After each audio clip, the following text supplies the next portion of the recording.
How to change Roblox avatar to Blocky. Hi everyone, I'm Jesus60 today. Without any delay, let's jump right in. First, open Roblox on your device. Make sure you're logged into your Roblox account. Then click on Avatar at the bottom.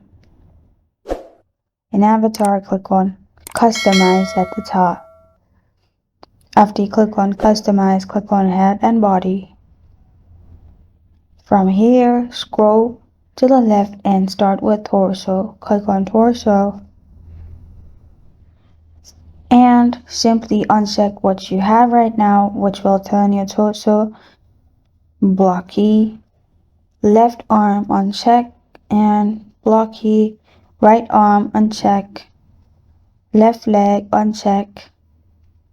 Right leg uncheck. As you can see, everything looks blocky now. After you do this, you're good to go. This is how to change Roblox avatar to blocky. Thank you for joining me today. If this video helps you out, please leave a like and subscribe for more. Got a question or want to suggest a topic? Comment below. Thank you for watching.